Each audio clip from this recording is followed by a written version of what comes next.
Mega Bible quiz 2026 episode 178ലേക്ക് എല്ലാ പ്രിയപ്പെട്ട പ്രേക്ഷകർക്കും സ്വാഗതം.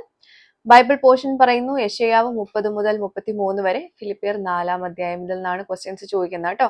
അപ്പൊ എല്ലാവരും പോർഷൻസ് വായിച്ച് മനസ്സിലാക്കിയിട്ടിരിക്കുമായിരിക്കും എന്ന് കരുതുന്നു. ചോദ്യത്തിലേക്ക് പോകുന്നു. ആദ്യത്തെ ക്വസ്റ്റ്യൻ, ഒരു ജീവിയുടെ പേരിൽ അറിയപ്പെടുന്ന തടി കൊണ്ട് നിർമ്മിച്ച ഒരു കാർഷിക ഉപകരണം ഏത്? ഒരു ജീവിയുടെ പേരിൽ അറിയപ്പെടുന്ന തടി കൊണ്ട് നിർമ്മിച്ച ഒരു കാർഷിക ഉപകരണം ഏത്? രണ്ടാമത്തെ ക്വസ്റ്റ്യൻ, യഹോവ ഇസ്രായേൽ മക്കളുടെ ഇടയിൽ അയച്ചതും മോശ നിർമ്മിച്ചതും മരുഭൂമിയിലുള്ളതും പറക്കുവാൻ കഴിയുന്നതുമായ ഒരു ജീവി പാഠഭാഗത്തുണ്ട്, ഏതാണ്? ക്വസ്റ്റ്യൻ റിപ്പീറ്റ് ചെയ്യാം. യഹോവ ഇസ്രായേൽ മക്കളുടെ ഇടയിൽ അയച്ചതും മോശ നിർമ്മിച്ചതും മരുഭൂമിയിൽ ഉള്ളതും പറക്കുവാൻ കഴിയുന്നതുമായ ഒരു ജീവി പാഠഭാഗത്തുണ്ട്, ഏതാണ്? ഓക്കെ.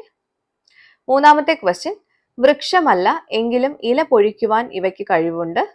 ഇവ ബൈബിളിലെ രണ്ട് പർവ്വതങ്ങളാണ്. ഏവ? ക്വസ്റ്റ്യൻ റിപ്പീറ്റ് ചെയ്യുന്നു. വൃക്ഷമല്ല എങ്കിലും ഇല പൊഴിക്കുവാൻ ഇവയ്ക്ക് കഴിവുണ്ട്. ഇവ ബൈബിളിലെ 2 പർവ്വതങ്ങളാണ്. ഏവ? നാലാമത്തെ ചോദ്യം, സുരക്ഷ എന്നതിന്റെ മറ്റൊരു പദവും സൗധം എന്ന അർത്ഥമുള്ള ഒരു പദവും ചേർന്ന ഒറ്റ പദം ഏത്? ക്വസ്റ്റ്യൻ റിപ്പീറ്റ് ചെയ്യുന്നു. സുരക്ഷ എന്നതിന്റെ മറ്റൊരു പദവും സൗധം എന്ന അർത്ഥമുള്ള ഒരു പദവും ചേർന്ന ഒറ്റ പദം ഏത്? ഫൈനൽ ക്വസ്റ്റ്യൻ, അഞ്ചാമത്തെ ചോദ്യം, പൗലോസ് 2 സ്ത്രീകളോട് പ്രബോധിപ്പിച്ച ഒരു കാര്യം എന്ത്? സ്ത്രീകളുടെ പേരെഴുതുക.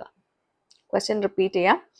പൗലോസ് 2 സ്ത്രീകളോട് പ്രബോധിപ്പിച്ച ഒരു കാര്യം എന്ത്? സ്ത്രീകളുടെ പേരെന്തെല്ലാം? ഓക്കെ. അപ്പൊ ഇതൊക്കെയാണ് 5 ചോദ്യം. എല്ലാം ഈസി ക്വസ്റ്റ്യൻസ് ആണ്. ക്വസ്റ്റ്യൻസ് ക്ലിയർ ആയിട്ടുണ്ടെന്ന് കരുതുന്നു.